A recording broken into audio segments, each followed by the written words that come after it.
కరువు గుక్కెడు నీటి కోసం ఆరాటం పోరాటం ఇది మహారాష్ట్రలోని మరట్వాడలో పరిస్థితి జనాల దాహార్తిని తీర్చేందుకు రైలు ట్యాంకర్ల ద్వారా 5 లక్షల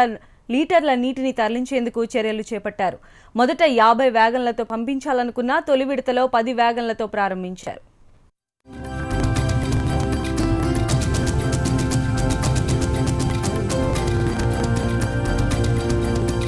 నీటి కోసం యుద్ధాలు జరుగుతున్నాయి గొడవలు ఎంతలా అంటే పోలీసులు 144 సెక్షన్ విధించేలా లాతూర్లో నీటి కోసం జనం ఎంతలా అల్లాడుతున్నారో చెప్పడానికి ఈ ఒక్క సంఘటన చాలు ఎప్పుడూ లేనంత కరువు మహారాష్ట్రలోని మరాఠ్వాడాలో తాండవం చేస్తోంది గుక్కెడు నీటి కోసం జనాలు పడుతున్న అవస్థలు అన్నీ ఇన్ని కావు దీంతో జనాల దాహార్తిని తీర్చేందుకు రైలు ద్వారా నీటిని సరఫరా చేయాలని చర్యలు చేపట్టింది సర్కార్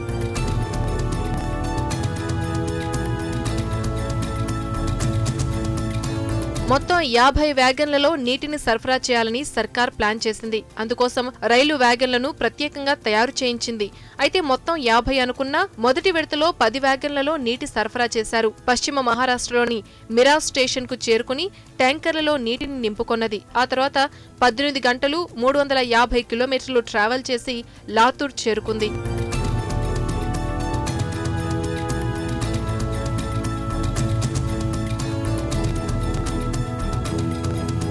ప్రత్యేక వ్యాగన్లలో నీటిని తీసుకొచ్చిన రైలుకు లాతూరు జనాలు ఘన స్వాగతం పలికారు ట్రైన్లో ఉన్న అధికారులకు పూలమాలలు వేసి గ్రాండ్ వెల్కమ్ చెప్పారు మరాఠ్వాడా ప్రాంతంలోని లాతూర్లో నీటి ఎద్దడి నెలకొన్న గ్రామాలకు నీటి రవాణా కోసం కావలసినన్ని సార్లు ఈ రైళ్లను నడుపుతామంటున్నారు రైల్వే అధికారులు